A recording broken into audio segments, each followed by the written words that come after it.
सुनो भाई, देखो आज जो हम टॉपिक करने वाले हैं, देखो पहले समझाऊँ, मैं लास्ट क्लास में मैं तुम्हें कितनी बातें बता चुका हूँ। सबसे पहले हमने गुडविल वगैरह के बारे में उसकी सारी थ्योरी पढ़ी थी, ठीक है। थोड़ा सा फोकस रहना आज 2 मेथड करा दूंगा, ठीक है। और दोनों के दोनों मेथड कराने के बाद तुम्हारा चैप्टर एंड हो जाता है यहीं पे, ठीक है। टोटल 3 मेथड है तुम्हारे पास। जो पहला है वो वेटेज वाला, सबको आता नहीं आता?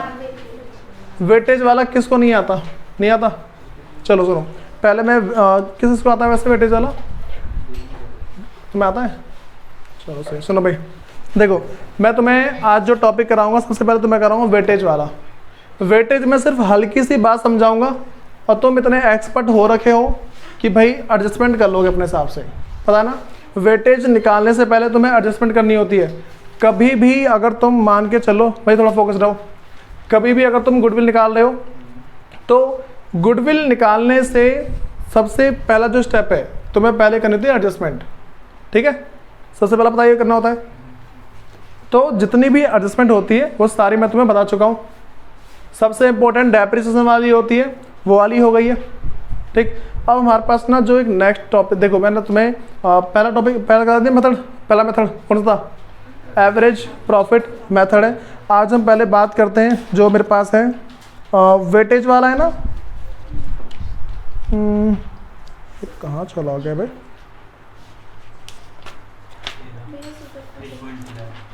$3.11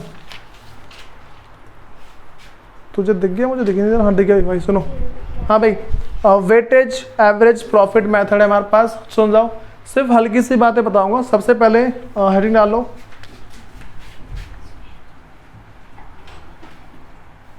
वेटेज एवरेज प्रॉफिट मेथड। हाँ भाई, क्या बोला मैंने? वेटेज एवरेज प्रॉफिट मेथड है। हाँ भाई, क्या बोला मैंने? वेटेज एवरेज प्रॉफिट मेथड है। सबसे पहली बात भाई ध्यान रख के चलना, आज पूरा फोकस है, ये मान के चलो हम 40 से 50 मिनट में चैप्टर आज हमारा एंड हो जाएगा, क्योंकि हमें सिर्फ कंसेप्ट के ऊपर फोकस करना है इस चैप्टर में। छोटा टॉपिक है गुडविल, और कुछ नहीं है इसके अंदर। सुनो, पहली बात मेरे पास है कि वेटेज एवरेज प्रॉफिट मेथड के अंदर पहली बात पता होनी चाहिए वेटेज क्या होता है, ठीक है। अगर तुम सब वेटेज का मतलब समझ गए तो भाई तुम मान जाओगे कि हाँ भाई तुम्हें एक नेक्स्ट लेवल बात पता रही है। मान के चलो 2 बच्चे हैं, ठीक है। एक है ए, फिर राम, दूसरा, यार राम छोड़ो, भगवान की बुराई नहीं करनी चाहिए। एक का नाम है ए, एक का नाम है बी, ठीक है। एक का नाम ए है, दूसरे का नाम क्या है? बी है। तो ए और बी के अंदर क्या देख के चलना है? ए के पास सब्जेक्ट पता क्या है? इसके पास मान के चलो सब्जेक्ट है ड्राइंग। क्या भाई इसके पास? ड्राइंग है। फिर उसके बाद मान के चलो अगला लेते हैं हिंदी, ठीक है, SKT। और सोशियोलॉजी, ठीक है। और सबसे आसान सब्जेक्ट कौन सा होता है? फिजिकल आसान है, होम साइंस, ठीक है। हाँ भाई है, यहाँ देखो इसके पास ये सब्जेक्ट है। और जो समझो जो बी है, बी के पास है फिजिक्स, केमिस्ट्री, मैथ्स है। और भाई इसने एक ना एडिशनल लिया है, IT होता है, ठीक है। मतलब कि C+ की लैंग्वेज सिखाई जाती है उसके अंदर, C++ या फिर C+ की उसमें लैंग्वेज सिखाई जाती है, ठीक है। 4 हो गए भाई। एक और ले लो, बायो भी डाल दे रहा हूँ, ठीक है। ये डाल दे। PCM भी सुना ना? PCM भी सुनो। ये हमारे पास 5 इसके 5 इसके, इसके मार्क्स आए ड्राइंग में 98, 100, SKT में भी 100 मान लो, ठीक है। सोशियोलॉजी में इसके मान लो 95 और होम साइंस में इसके मान लो 87 आए। ऐसा मान लिया मैंने। यह फोकस करो, फिजिक्स 76, केमिस्ट्री 79, मैथ्स में 80 और C+ में इसके मान लो 81 आए हैं। और जो बायोलॉजी है इसके अंदर इसके मान लो 95 आ गए, ठीक है। चलो मैं इसमें और कम ले लेता हूँ, मैं इसमें 70 ले लेता हूँ। सुनो, ऐसा लिया। मुझे बताओ किसका दिमाग बहुत तेज चलता होगा? इसका चलता होगा, ठीक है। तुम सबसे ज़्यादा महंगे सब्जेक्ट कौन से मानते हो? ये वाले, यही तो है ना। ठीक है, फिर मैं तुमसे बोलूँगा कि दो बच्चे हैं, एक ये एक ये, ठीक भाई, कॉमन सेंस की बात है, बंदा फिजिक्स में 76 लेके आया, ठीक है, और ये ड्राइंग में 98 में छोड़ना जा, ठीक है, क्या बनाया वो उसने? अगर बहुत बड़ी, देखो ये स्कूल की लेवल की बात चल रही है, ठीक, केमिस्ट्री में 79, हिंदी में 100, छोड़ कोई नहीं, आ जाएगा तेरे पे। मैथ्स में 80 लाए, एसकेटी में 100, फिर भी छोड़ कोई नहीं, तेरी इज्जत ही नहीं है। समझ रहे हो क्या बोल रहा हूँ? तो वेटेज किसकी है? इसकी है, इसकी है, इसकी वेटेज है। समझ रहे हो वेटेज का मतलब क्या होता है? ठीक है, तो ये एक तरीके से भार मारते किसका ज़्यादा वजन है। समझ में आ गई भाई बातें? अब सुनो, मैं तुम्हें ऐसे ही बता रहा हूँ, प्रॉफिट 4-5 साल का होता है, ठीक है, 4-5 साल के प्रॉफिट में भले ही प्रॉफिट कम हो लेकिन उसका वेटेज बहुत तगड़ा होता है। मैं तुम्हें वेटेज का मतलब बिजनेस के अंदर बता रहा हूँ। मान लो मेरा प्रॉफिट ना हर साल 4 लाख होता था, ठीक है, लेकिन मैं अपने बिजनेस में कोई ग्रोथ नहीं करता था, ठीक, मेरे बिजनेस में कोई भी ग्रोथ नहीं थी, लेकिन इस साल प्रॉफिट मेरा 1.5 लाख का हुआ है, ठीक, मैंने एक नई ब्रांच खोल ली। प्रॉफिट कितना है मेरा? 1.5 लाख, 4 लाख के बदले 1.5 लाख है। मैंने नई ब्रांच खोल ली इस साल, ठीक है, मेरे एम्प्लॉय डबल हो गए, ठीक, मेरी सेल्स बहुत तगड़ी बढ़ गई, ठीक है, बात समझ आ रही है? सिर्फ प्रॉफिट 1.5 लाख का, क्योंकि मैंने नई ब्रांच खोली है। बताओ अब ये प्रॉफिट अच्छा है या फिर पिछले साल का प्रॉफिट जिसमें 4 लाख था, ना कोई इंप्रूवमेंट है, सब ऐसे नॉर्मल चला, सड़ा करा? 1.5 लाख बेटर है ना? तो ये वैसे बोलते हैं वेटेज। बात समझ आ गई? तो अब मुझे बताओ, मैं यहाँ पे आ जाऊँ, मैं बोल रहा हूँ, बताओ 5 है नहीं, तो 5 में से नंबर देंगे। बताओ तुम इन 5 में से पहला नंबर किसे दोगे? बोल दो, एक कोई भी बोल दो। नहीं, इन 5 सब्जेक्ट में से पहला नंबर किसे दोगे? पहला मेरे हिसाब से पता है फिजिक्स को जाना चाहिए, इसमें थ्योरी भी होती है, प्रैक्टिकल भी होते हैं, ठीक है। दूसरा केमिस्ट्री को जाना चाहिए, फिर मान लो मैथ्स को जाना चाहिए, ठीक, फिर तुम्हारे पास नहीं ये बायोलॉजी, भाई C+ टफ है भाई, इसकी अरे पूरी नई भाषा होती है इसके अंदर, ठीक है, मैंने छोड़ दी थी इसको नहीं से मैं इसको पूरी छोड़ दी थी भाई, मैं इसको करने बैठता रहा, उसने पहले मेरे को बोला इसको ऐसे बोलेंगे, इसको ऐसे बोलेंगे, इसको ऐसे, मतलब ये मान लो नई ABCD सिखाई थी उसने मेरे को, अब सारे गुल मैं छोड़ देता उसको। ये वाली बातें पता लग गई? तो तुम्हें वेटेज का मतलब पता लगा? भाई वेटेज जो मैंने 5 से 7 मिनट वेस्ट किया, बस तुम्हें पता लग जाना चाहिए वेटेज क्या होता है, ठीक है। तो वेटेज में कोई दिक्कत तो नहीं है? अब सुनो, पता तुम्हारे और साथियों क्या पता होगा? उन्हें पता होगा, हाँ ठीक है, ये वेटेज गिवन होगा मेरे पास, मैं इसको मल्टीप्लाई करूँगा इससे, इसका आंसर आ जाएगा। उन्हें बस इतना पता होगा और कोई मतलब नहीं है। अब सुनो, सबसे पहली बात मैं तुम्हें बता रहा हूँ कि भाई अगर कभी मैं वेटेज वाले की बात कर दूँ, ठीक, तो हम इसमें क्वेश्चंस कैसे सॉल्व करते हैं। मेरे पास एक क्वेश्चन है और भाई वो है इलिस्ट्रेशन नंबर 8 है, 2018 के प्रॉफिट से शुरू है, ठीक है, 2018, 19, 20,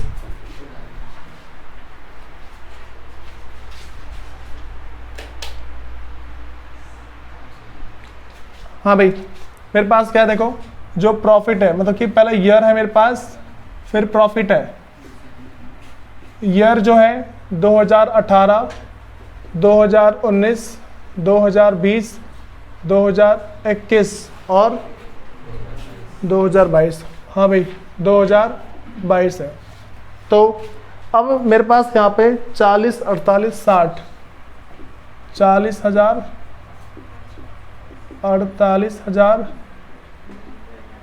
60,000, 50 और 36, 50,000, 36,000, हाँ भाई ये मेरे पास दे रखा है। उसके बाद उसने बोल रखा है कि calculate value of goodwill on the basis of 3 years purchase. क्या बोला उसने भाई? 3 ईयर्स परचेज। तो नंबर ऑफ ईयर्स परचेज कितने? 3 है। ईयर्स परचेज 3 है। फिर अब मेरे पास उसके बाद कह रहा है कि हाँ भाई profit after assessing weight 1, 2, 3, 4, 5 respectively to the profit for 5 year ended. उसने बोला कि जो इनके वेटेज है, वेटेज बताया उसने 1, 2, 3, 4, 5, उसने ऐसा वेटेज बता रखा है हमें। फिर भाई यहाँ पे भाई नॉर्मल सा कह रहा है कि अच्छा उसने बता रखा लाइन से देंगे 2018, 19, 20, 21, 22, फिर नंबर बोला उसने 1 2 3 4 5, दिख रहा है ना। फिर सुनो, तो अब मेरे पास वेटेज आ गया इसका, कुछ नहीं करना है। इसका फॉर्मूला मैं तुम्हें नॉर्मली बता दूं ना, तो पहले हम देखो क्या निकालते हैं। जो गुडविल है, गुडविल जो मेरे पास आता है वो है, सुनो, वेटेज एवरेज प्रॉफिट। क्या बोला मैंने? वेटेज है ना,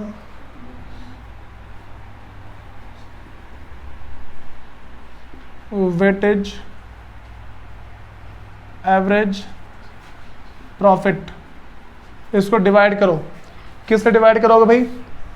टोटल वेटेज से। एक क्या बोल रहा हूँ यार मैं, इसको भाई सुनो, जो मेरे पास जो वेटेज एवरेज प्रॉफिट आ जाएगा ना, इसको मैं मल्टीप्लाई करना है नंबर ऑफ हेयर परचेज से। जो मेरे पास नंबर ऑफ हेयर परचेज है, इससे मल्टीप्लाई कर दो, हमारा क्या आंसर आ जाएगा? Number of years purchase. बस मैं तुम्हें ये निकालना सिखाऊंगा वेटेज एवरेज प्रॉफिट कैसे निकालते हैं। वेटेज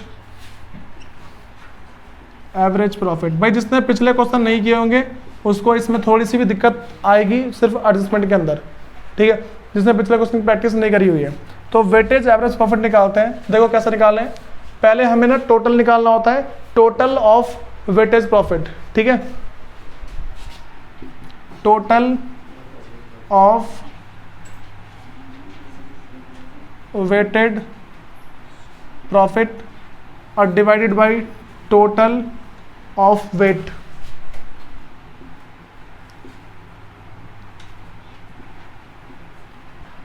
टोटल ऑफ वेटेज, ठीक है।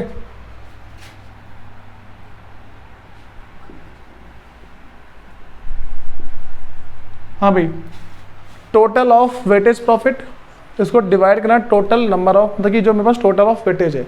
अब सुनो, मेरे पास यहाँ पे जो टोटल ऑफ वेटेज कैसे आएगा, पहले निकाल रहा हूँ मैं total of weightage profit, multiply करो इसे। यहाँ पे टोटल ऑफ वेटेज प्रॉफिट, 40 को 1 से कर दो, कितना आएगा? 40,000। 48 को 2 से 46, 96, और फिर 60 को 3 से 1,80,000, 50 को 4 से 2 लाख, 36 को 5 से 1,80,000। हाँ भाई, ये जो मेरा टोटल आएगा ना, ये क्या आ जाएगा? वेटेज, मतलब कि जो मेरे पास क्या टोटल वेटेज एवरेज प्रॉफिट आ जाएगा, ठीक है। तो कितना आ रहा है भाई टोटल? ये 6,96,000, ठीक है। टोटल वेटेज कितना आएगा? 15, सबको ऐड कर देंगे तो ये लो भाई, तो मैं यहाँ पे 696,000 डिवाइड कर दो 15 से, आ गया ये आ गया ना वेटेज एवरेज प्रॉफिट। उसको डिवाइड कर दो 15 से, 15 से डिवाइड करने के बाद क्या करेंगे आगे? जो आ गया उसको 3 से मल्टीप्लाई, तो जो वेटेज एवरेज प्रॉफिट है इसको मल्टीप्लाई कर दो नंबर ऑफ ईयर्स परचेज, मतलब कि 3 से तुम्हारा खत्म ये वाला क्वेश्चन, ठीक है। इसमें कुछ नहीं है एक्सेप्ट एडजस्टमेंट। एडजस्टमेंट पहले करवा चुका हूं मैं सबको, तो एडजस्टमेंट में भाई कोई मेरे को बोलेगा नहीं, ठीक है। जिसको बहुत दिक्कत आती है, मैंने कहा था रट लो, ठीक है। और जिसको समझना है मैं समझा चुका था, क्योंकि मैंने एडजस्टमेंट की वो पूरी 2 क्लास ली थी, ठीक है। क्योंकि अगर मैं चाहता भाई 5 मिनट में लिखवाता, बच्चों से याद कर लो, खत्म। मैं तुम्हारा जो कंसेप्ट बिल्ड किया था, तो उन बात का थोड़ा सा फ़ायदा उठाओ। सबको ये वाली बातें आ गई भाई? इसमें दिक्कत कैसे, पहले बताओ। कोई कुछ बोलना चाहेगा इसके बारे में? अब यहाँ पे आ जाओ भाई। अब हम जो करने जा रहे हैं, अच्छा एक लास्ट मेथड है ना सुपर प्रॉफिट, फिर एक आएगा कैपिटलाइजेशन। चलो भाई वो उसे कराऊंगा नेक्स्ट क्लास में। आज थोड़ा सा ना जान डालते हैं सुपर प्रॉफिट के अंदर। सुपर प्रॉफिट के अंदर तो मैं सारी की सारी बातें बता दूंगा, ठीक। इन बातों को बस थोड़ा याद रख के चलना भाई। सुनो, सुपर प्रॉफिट को कराने से पहले तुम्हें कुछ बेसिक कंसेप्ट जो मैं तुम्हें 11th क्लास में करवा चुका हूँ, ठीक, वो हल्का सा रिवाइज करवा रहा हूँ मैं, ठीक है। 11th क्लास के कुछ कंसेप्ट हैं, बस उसको रिवाइज करवाऊंगा। वो सुना है trade expense, non trade expense, trade investment, non trade investment, हल्की बात तो याद आ रही होगी। 11th में करवाई थी मैंने अकाउंटिंग इक्वेशन के टाइम पे, ठीक। और भी आगे जब बढ़े थे, अकाउंटिंग इक्वेशन में जो फॉर्मूले वाले क्वेश्चन थे, थोड़ा कभी मतलब कि देख लेना, वरना मैंने करवा चुका हूँ काफ़ी सारे। अब सुनो, सबका हो गया वाला भाई, इसमें कोई अटकेगा तो नहीं वेटेज वाले में? वैसे आता भी नहीं कभी ये, तुम्हारे स्कूल वाले टीचर पर टेस्ट ले, बहुत बड़ी बात है फिर। भाई सुनो, सबसे इंपॉर्टेंट बात मेरे पास आती है, सुन जाओ, सबसे बड़ी बात आती है मेरे पास सुपर प्रॉफिट मेथड। क्या बोला मैंने?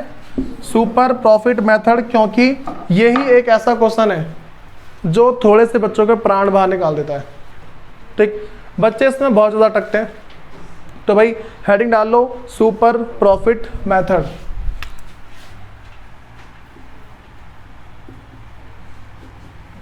Super profit method. भाई सबसे पहली बात तुम्हें इसमें पहली हेडिंग डालनी है फिक्टिशियस असेट्स। मैं कहा था बेस बताऊंगा पहले, ठीक है? तो पहले बेस की तैयारी करते हैं। तो तुम्हें डाला इसमें फिक्टिशियस असेट्स।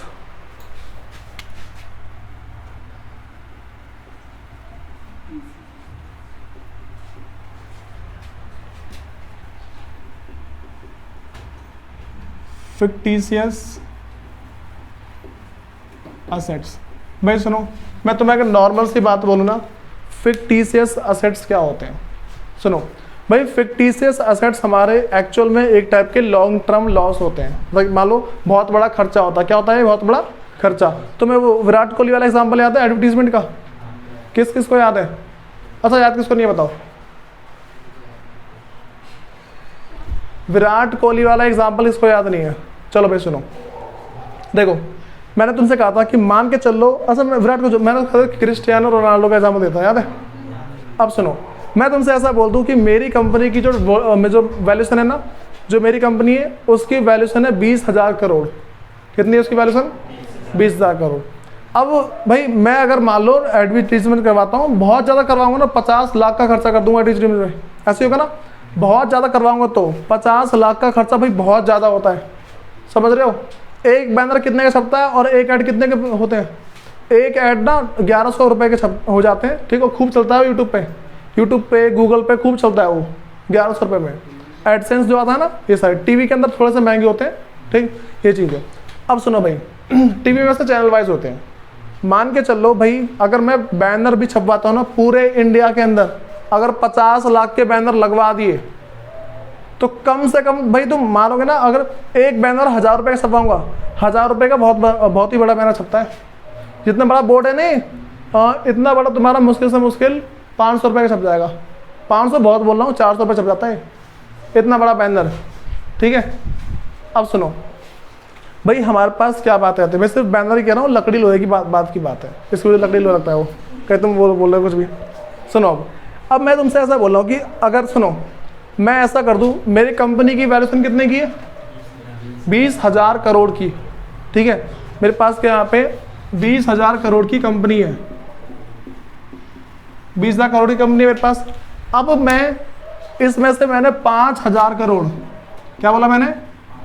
5,000 करोड़ का मैंने जितने भी एक्टर वगैरह ना, जितने बड़े बड़े एक्टर जिनकी बहुत वैल्यू है, मैंने सबसे करवा दिया एडवर्टीजमेंट, ठीक है? 5,000 करोड़ है भाई, समझ रहे हो? पूरे पूरे पूरे ब्रह्मांड में जितने बड़े बड़े एक्टर सबसे मैंने करवा दिया एडवर्टीजमेंट, बस नहीं। अब सोचो, मैंने 5,000 करोड़ का सिर्फ एडवर्टीजमेंट करवाया। अब तुम मुझे बताओ ये मुझे कब तक फायदा देगा? कम से कम 50 साल तक देगा फायदा। 50 तो 20 साल मान लो, चलो कम से कम 20 साल तक मेरे को ये फायदा देगा, ठीक है? अब ये जो एक्सपेंस है ना भाई, मैं एक ही बार में प्रॉफिट में से माइनस नहीं करूंगा। अगर एक बार में कर दी ना 5,000 करोड़, मेरी कंपनी तो मर जाएगी तुरंत ही। 20,000 करोड़ से 15,000 करोड़ की कंपनी होगी। लोग बोले पागल कंपनी तो गई, समझ रहे हो? मैं तुमसे ऐसा बोल रहा हूँ भाई, मान लो कि तुम्हारे अकाउंट में 20,000 रुपये एकदम से 5,000 रुपये गायब हो जाए, बोले यार कहाँ चले गए 5,000 रुपये?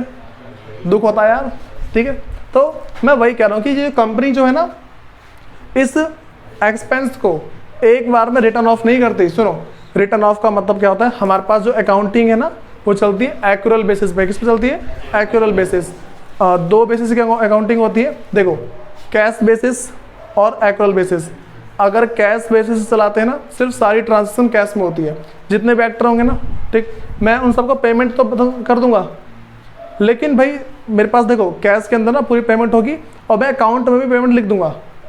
जो मेरी बैलेंस शीट वगैरह होगी ना, मैं उसमें सारी पेमेंट वगैरह शो कर दूंगा, इतनी बड़ी पेमेंट।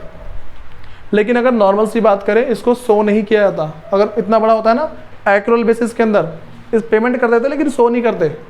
ठीक, हमें जो भी गुड्स, भाई एक बात ना, इस बात को मान के चलो, ये बात एक्चुअल में होती है कि जब भी कोई कंपनी तुम्हें अपना सामान बेचती है ना, ठीक, वो तुम्हारे पास रोकड़ा कितना ये नहीं देखती, तुम्हारे कंपनी की जो असेट्स वाली वो देखती, वो देखती है कि तुम्हारी जो बैलेंस शीट है ना, वो दिखाओ पहले।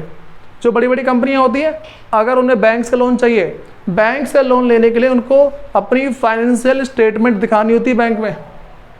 अगर बहुत तगड़ी है तुम्हारी फाइनेंशियल स्टेटमेंट, जितना तुम्हें लोन लेना लो, ठीक है। वो एक बंदा जो 3,000 करोड़ रुपये लेके भागा, 300 करोड़ रुपये लेके भागा है, विजय माल्या, 3,000 करोड़ है ना, हाँ 3,000 करोड़ का उसने पता है स्कैम किया था। उसने अपनी कंपनी की वैल्यू ना मतलब बढ़ा के दिखा दी कि मेरे पास कितनी असेट्स है, कितनी लायबिलिटी है, ये है वो है, मेरी सेल्स इतनी है, फेक कर दी सारी, जाके लोन लेके आ गया। ठीक, इतना बड़ा बिजनेस मैंने किसी ने शक भी नहीं किया उस पर, वो लेके भाग गया पैसे। तो मैं ये पता है इसने अपनी फाइनेंशियल स्टेटमेंट के बेस पर लिया। पता ना क्या होती है financial statement? Trading profit and loss of जाके balance sheet and cash flow statement. Cash flow statement तुम्हें पढ़ाया नहीं गया है, तीसरी बुक है उसके अंदर है वो, ठीक है। अब सुनो, ये वाली बातें पता लग गई पहले। तो भाई ये जो मेरे पास इतना तगड़ा एक्सपेंस है, इसको हम क्या करते हैं, एज ए असेट्स मानते हैं, क्योंकि मुझे बहुत ही लंबे टाइम तक प्रॉफिट देगा। अब जब इसका प्रॉफिट आएगा ना, इस एडवर्टीजमेंट के चक्कर में जब मेरे पास प्रॉफिट आएगा, तो मैं हर साल मान लो 1,000 करोड़ कम कर रहा हूँ, ठीक है, फिर 500 करोड़ कम कर दूंगा खर्चा इसका। इसको रिटर्न ऑफ बोलते हैं, इसको बोलते हैं रिटर्न ऑफ, मतलब कि जो मेरे पास है रिटर्न, क्या बोला मैंने, रिटर्न ऑफ, लिखना बंद करना, ठीक है। मेरे पास कितना है, मैं लिख देना इसको, भाई इतने असेट्स है मेरे पास, अब मैं इसको कम करता रहूँगा।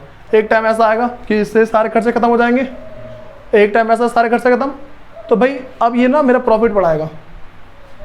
अब मेरे पास क्या, मुझे तगड़ा फायदा होगा इससे। तो मान रहे मेरे पास असेट्स होगी भाई, ऐसी चीज़ें जो बहुत ही ह्यूज एडवर्टीजमेंट है, जो मेरे को फ्यूचर में प्रॉफिट दे, ये मेरी असेट्स ही होती है। बातें पता लगी क्या होती है फिक्टिशियस असेट्स।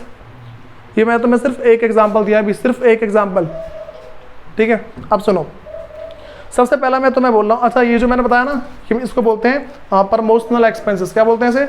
प्रमोशनल एक्सपेंसेस, जिसको अदर वर्ड्स में बोलते हैं एडवर्टीजमेंट सस्पेंस। बस नहीं, क्या बोलते हैं इसे? एडवर्टीजमेंट सस्पेंस है। अभी सिर्फ एडवर्टीजमेंट करवाया है और सस्पेंस में ही, उसके खर्चा किया है कि नहीं किया है, ठीक है, उसके खर्चे की पेमेंट करी है यानी कि सस्पेंस में भी। सस्पेंस अकाउंट याद है किसी को? पहले सुनो, इसका पहला पॉइंट है फिक्टिशियस असेट्स, जो मैं बता रहा हूं, तो उसको बोलते हैं प्रमोशनल एक्सपेंसेस। प्रमोशनल एक्सपेंसेस और एडवर्टीजमेंट सस्पेंस। दूसरा पॉइंट भाई जो मेरे पास सेकंड पॉइंट है, उसको बोलते हैं प्रीलिमिनरी एक्सपेंसेस। किसको पता है इसके बारे में? प्रीलिमिनरी एक्सपेंसेस पता है किसी को? मैंने बताया था जब भाई कंपनी करवा था, जब कंपनी अकाउंट शुरू करवाई थी, तो मैं बताया था कि जो भी कंपनी के इनकॉर्पोरेशन या फॉर्मेशन पे जो खर्चा होता है ना, जो भी लीगल चार्जेस वगैरह, इसको बोलते हैं preliminary expenses.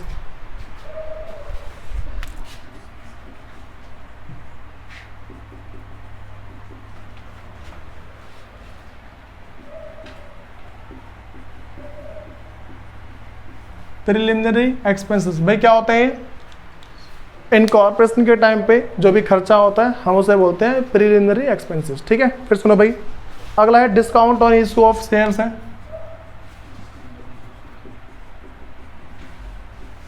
Discount on issue of shares.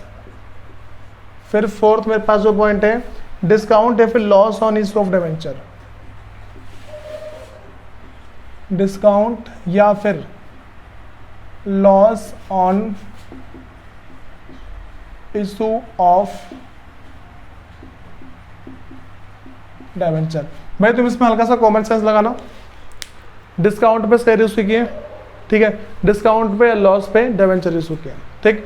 अगर इन चारों में से तुम्हारे पास कोई सा भी आ जाता है, ठीक है, हम उससे क्या मान लेंगे भाई, फिक्टिशियस असेट्स है। भाई बताओ इन बातों में किसको दिक्कत है कि मेरे पास जो फिक्टिशियस असेट्स हैं वो क्या होते हैं, किसी को दिक्कत है कोई? ये 4 अगर आ जाते हैं तो तुम मान लेना कि मेरे पास क्या भाई ये फिक्टिशियस असेट्स है। अच्छा भाई वैसे इसको ना डेफर्ड रेवेन्यू एक्सपेंडिचर भी बोलते हैं इसे, लेकिन अगर नॉन ट्रेड में आएगा तो बताऊंगा उसके बारे में। इसको तुम मतलब कि जो फिक्टिशियस असेट्स है तुम इसको डेफर्ड रेवेन्यू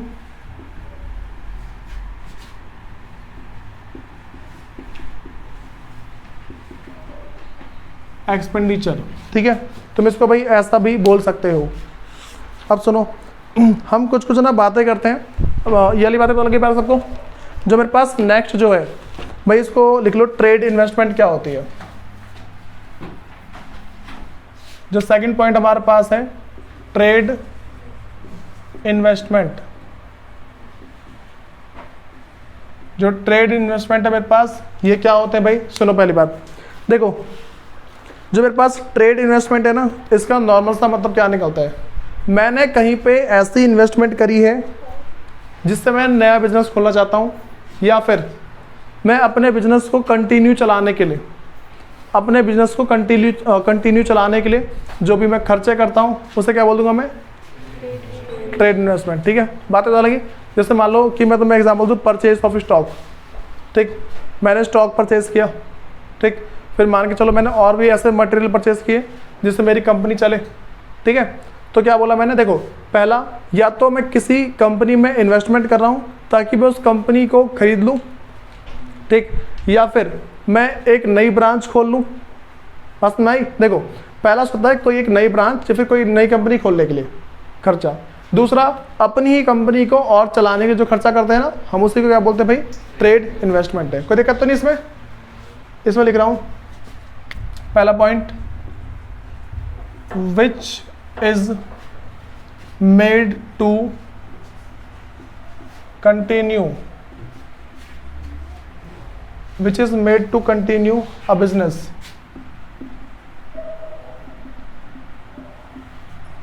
और अगर इसका दूसरा पॉइंट बोल दूं मैं, ठीक है, तो लिखेंगे कि भाई मेरे पास ट्रेड इन्वेस्टमेंट आर, भाई आर शुरू कर रहा हूँ, ठीक है, चलो लिख दे रहा हूँ मैं, trade investment are those investment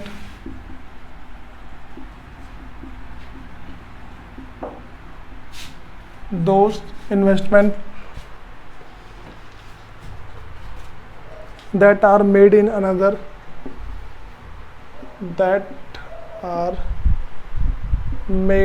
in another enterprises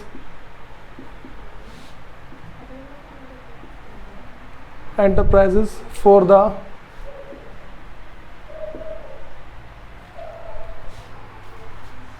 furtherance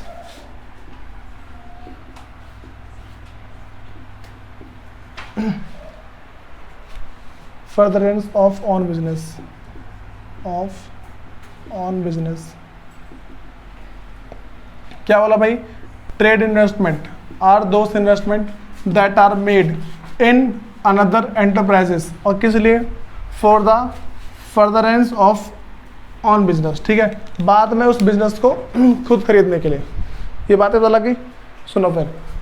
अब उसके बाद ना भाई अगर मैं इसके कुछ मान लो एग्जाम्पल लेके चलता हूँ, तो एग्जाम्पल देख लो इसका। पहला मेरे पास एग्जाम्पल है भाई, security deposit with a company to acquire the dealership. भाई इसके अंदर लिख लो, लिखो इसके अंदर, security deposit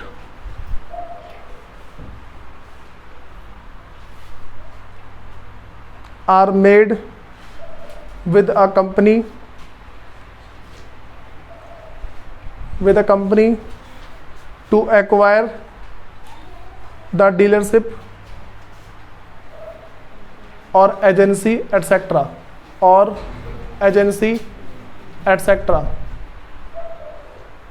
made in another, एक मिनट, हाँ भाई, made with a company to acquire the dealership और एजेंसी एटसेट्रा। नैन्सी कहाँ अटके हो?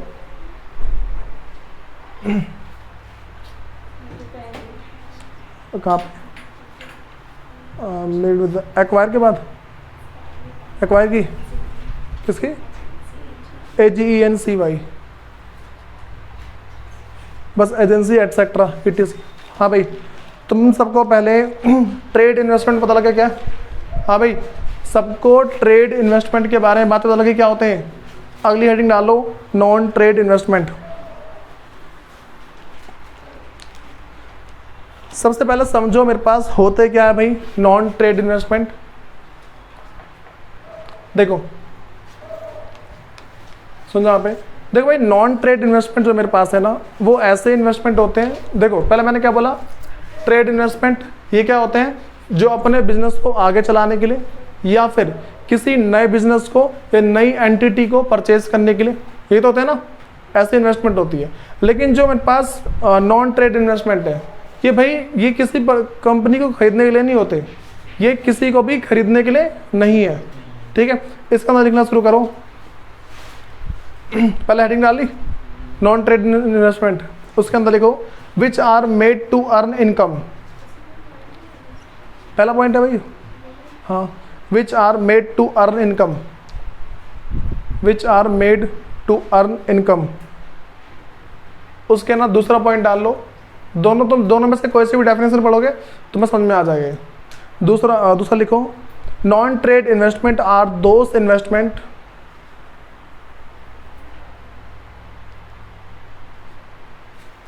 non-trade investment are those investment that are made to earn revenue, that are made to earn revenue by investing surplus fund and not for the purpose of furtherance, surplus funds and not for the purpose of furtherance। भाई ये वाला furtherance है, ठीक है, furtherance of on business, furtherance of on business. सुनो OWN वाला, ठीक है। सुनो मैंने क्या बोला यहाँ पे कि जो मेरे पास नॉन ट्रेड इन्वेस्टमेंट क्या है, मेरे पास are those investment that are made to earn revenue. भाई ये क्यों किए जाते हैं? ताकि हम रेवेन्यू अर्न कर पाए।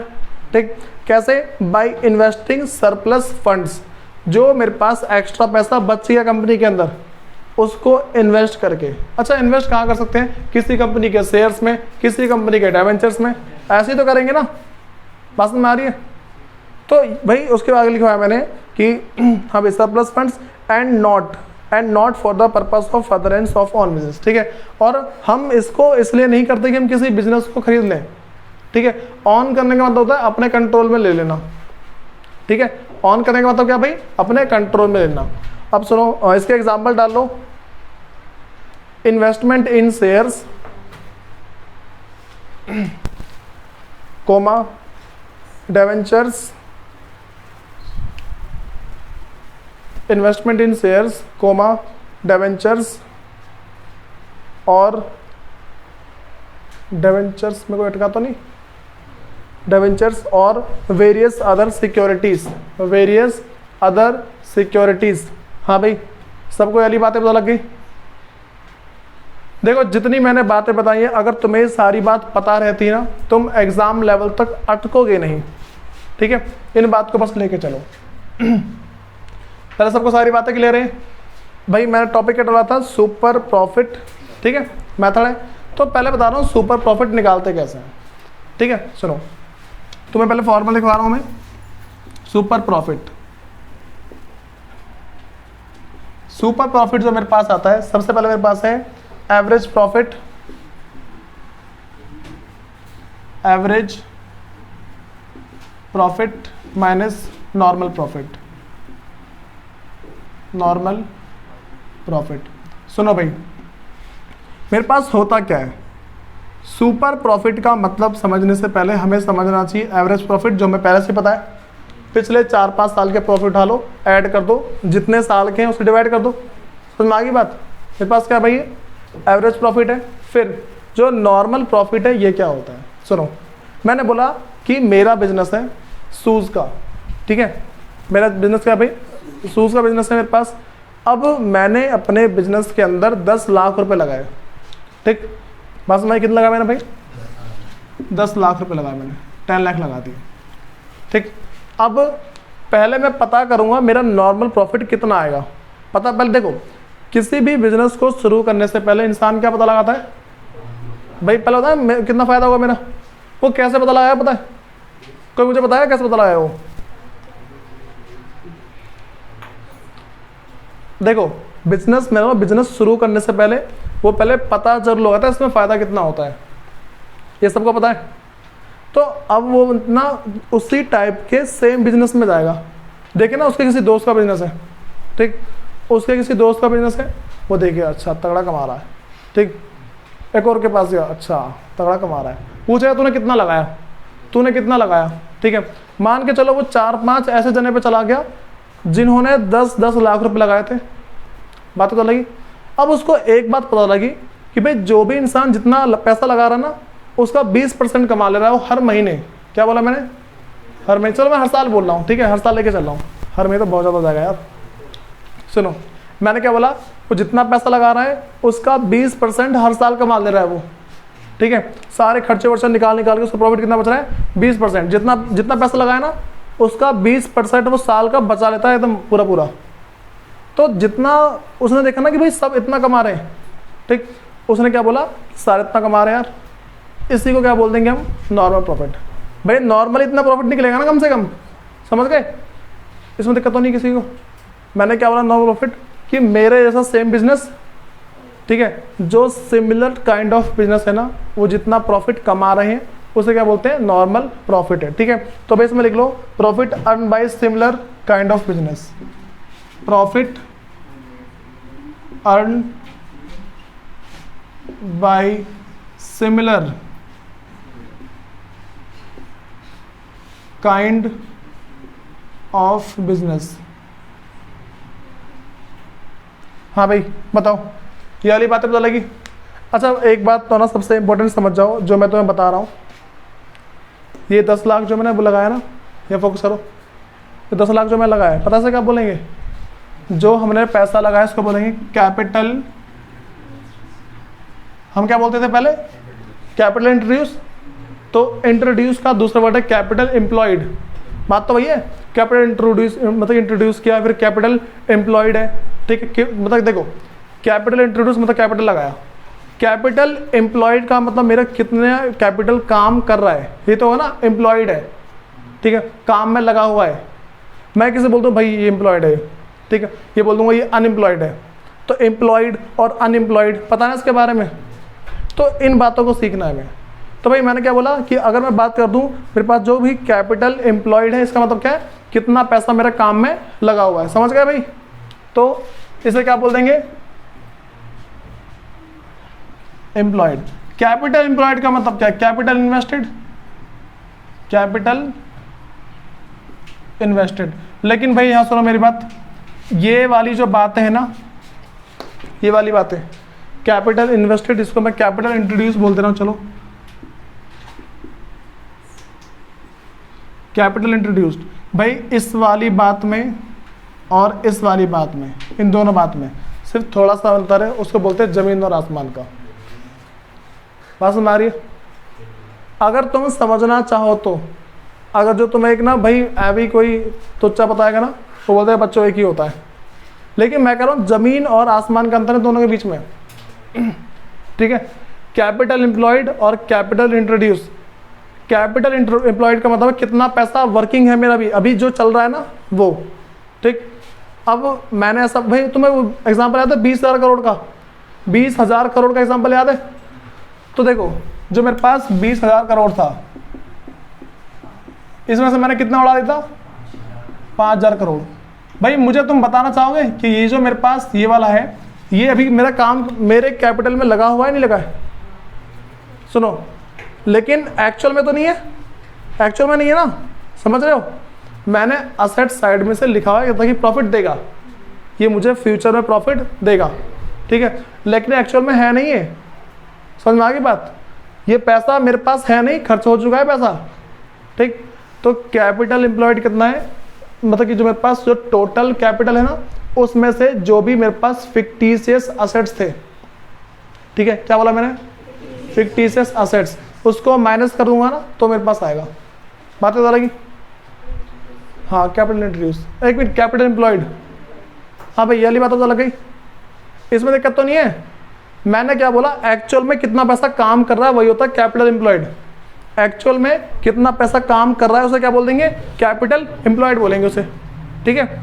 अब सुनो, मुझे यहाँ बताओ 20,000 करोड़ है, उसमें से इस्तेमाल हटा दिया मैंने क्योंकि ये काम पे नहीं है, ये काम पे नहीं, खत्म हो चुका पैसा। भाई मुझे बताओ गुडविल भी होती है असेट्स में, गुडविल भी होती है ना, ठीक। तो गुडविल मेरे पास क्या कोई पैसा है, नहीं है ना, गुडविल पैसा नहीं है, उसे भी माइनस करना पड़ता है, ठीक। मुझे बताओ प्रीलिमिनरी एक्सपेंसेस जो मैंने स्टार्टिंग में लगाया था, खर्च खत्म हो चुका है ये पैसा, इसे हटा दो, ठीक। अच्छा मुझे बताओ फर्नीचर रखा हुआ है, इसे हटाएंगे नहीं हटाएंगे, फर्नीचर रखा है मेरे फर्म में, इसे हटाएंगे या नहीं हटाएंगे? नहीं हटाएंगे, पता लग रहा क्यों, मेरे पास वैल्यू है, इसकी भी वैल्यू है ना। देखो मेरे थोड़ा फोकस से बात सुनो, मैंने बोला कि कैपिटल एम्प्लॉयड है, द कैपिटल एम्प्लॉयड निकालने का तरीका क्या है, जो तुम्हारे पास, जैसे मान लो कि असेट साइड को उठा रहा हूँ, मैंने क्या उठाया, असेट्स साइड का, ठीक है। तो मैं असेट साइड को जोड़ूँ या लायबिलिटी साइड को जोड़ूँ, बात तो ही पड़ेगी। मेरी जो टोटल वेल्थ है, क्या बोला मैंने, total wealth, asset side capital side जो लायबिलिटी साइड दोनों तरफ बराबर है। कभी भी अगर हमें अपनी वेल्थ पता लगानी ना, बैलेंस शीट का टोटल साइड है ना, उसे देख लिया करो, ठीक है, पता लग जाता है हमें, वेल्थ इनसे पता लगती है। टोटल वेल्थ में से, इसमें से मेरे पास ये वो होता है जो मैं सारा पैसा जो लगाया है ना, ये वही है, ठीक है। अब इसमें से तुम वो सारी की सारी चीज़ें माइनस कर दो जो भी मेरे पास क्या भाई फिक्टिशियस है, ठीक है। फिक्टिशियस का मतलब क्या है, पैसा खर्च हो चुका है लेकिन वर्किंग में नहीं है। भाई तुम्हें इस बात से समझनी है कैपिटल एम्प्लॉयड का मतलब क्या होता है। कैपिटल एम्प्लॉयड का मतलब है जितना पैसा काम कर रहा है। इसकी कल पूरी एक क्लास चलेगी वैसे, ठीक है, बस मैं तुम्हें ओवरव्यू दिया इसका। ये वाली बात पता लग गई? सुनो, तुम्हें पहले पता लगा नॉर्मल प्रॉफिट कैसे आता है, ठीक। मैंने बोला कि जो मेरे पास कैपिटल एम्प्लॉयड है ना, उसका कुछ हिस्सा, मैं बोल रहा हूँ नॉर्मल प्रॉफिट। नॉर्मल प्रॉफिट कैसे आता है, सुनो, जो मेरे पास कैपिटल एम्प्लॉयड है, ठीक, बात में आ रही है, जो मेरे पास कैपिटल एम्प्लॉयड है, इस कैपिटल एम्प्लॉयड में, अच्छा सुनो, मैं बोला इसका कुछ हिस्सा रिटर्न मिल रहा है, इसका कुछ हिस्सा रिटर्न मिलेगा ना मेरे को, और वो नॉर्मल होगा वो, तो मैं इसको बोल रहा हूँ normal rate of return, normal rate of return. तुम इतना लंबा नहीं बोलोगे, NRR, ठीक है, ये बोल देना हमेशा शॉर्ट फॉर्म में। पास में आ गई, इसको डिवाइड कर दो 100 से, इसका परसेंटेज होगा ना मेरे पास, इसका परसेंटेज तुम्हारे पास गिवन होगा, ठीक है। तो क्या करोगे, तुम्हारे पास आ गया नॉर्मल प्रॉफिट।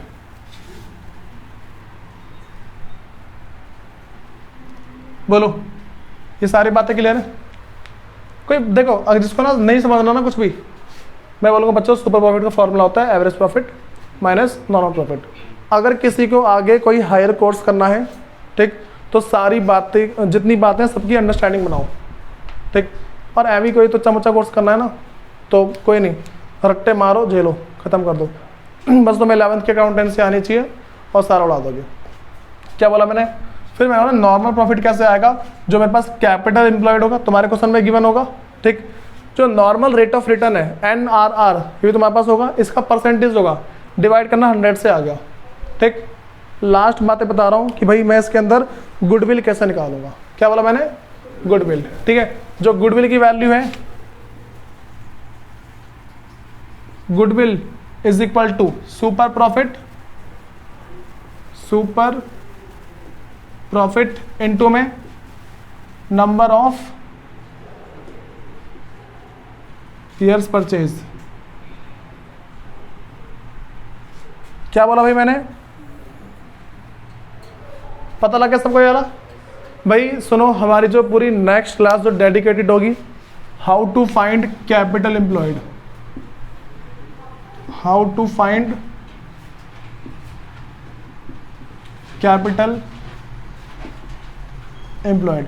अब भाई मेरी बात सुनो, पता है हर साल क्या होता है एग्जाम में, जब क्वेश्चन आता है ना गुडविल निकालने का तुम्हारे पास नॉर्मल क्वेश्चन आएंगे, ये नहीं कि तुम्हारे चैप्टर से आएगा। एक तुम्हारा चैप्टर पहले क्वेश्चन आ जाएगा, चैप्टर पहले क्वेश्चन में ना ये वाला मेथड आता है, सुपर प्रॉफिट मेथड वाला।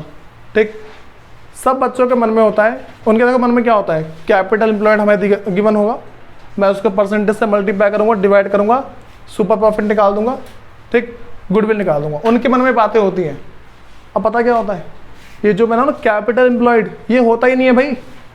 क्वेश्चन के अंदर तुम्हारे पास कैपिटल एम्प्लॉयड नहीं होगा, तुम गारंटी ले लेना। ठीक, और मैं इस बात इतना श्योर हूँ ऐसा क्वेश्चन आएगा जरूर। क्या ये चीज़ मेरे पास भाई देखो, अब पिछले 2 साल में नहीं आई, इस बार आएगा ये बातें तो लगी भाई। इन बातों को देख के चलो, नेक्स्ट क्लास में तो बताऊंगा कि how to find capital employed, ये फॉर्मूला याद कर लेना तुम। और भाई सुनो, इसके जितने क्वेश्चन हो सकते हैं मैं तुम्हें बता दे रहा हूँ। इसके जो तुम्हारे क्वेश्चन हो जाएंगे, सबसे पहला तुम्हें एग्जाम्पल और इलिस्ट्रेशन 5वां कर लेना, 6ठा, 7वां तुम्हारा 8वां, हाँ इलिस्ट्रेशन है तुम्हारे पास। 8वें के बाद तो तुम्हारे पास अगला है हाँ भाई 9वां तुम्हारा हो जाएगा। 9वें के बाद तुम्हारा 10वां हो जाएगा। भाई इस फॉर्मूले के बेस पे थोड़ा एक्सपर्ट बनो, ठीक है। 10वां हो जाएगा। 10वें तुम्हारे पास जो अगला है 11वां हो जाएगा। 12वां भी हो जाएगा, हाँ भाई 12वां तुम्हारा हो जाएगा। उसके बाद भाई आ जाओ प्रैक्टिकल प्रॉब्लम पे। Practical problem super profit method. Super profit method तुम्हारे पास पहला है क्वेश्चन नंबर 15 से लेके, हाँ भाई पहले तुम्हारे पास सुनो एक minute, weightage average profit method. सबका पहले 12 तक हो रखा है, सबका 12 भाई, इसमें कोई नहीं अटकेगा, ठीक। जो मैंने करवा रखा है, वरना दोबारा वीडियो देखना, सारा समझ आ जाएगा। तो 12 सबका हो गया होगा। 13वां टिक लगाते रहो, 14वां, 15वां, 16वां, 17वां, 18वां, 19, 20, 21, 22, 23, 24, 25, ठीक है। यहाँ तक के तुम सारे क्वेश्चन ट्राई मार लेना, जिसमें जो अटकता है ना बता देना मेरे को, ठीक है। इसकी डाउट क्लास ले लूँगा, और जो कल तुम्हारी क्लास है पीछे चेक कर लो।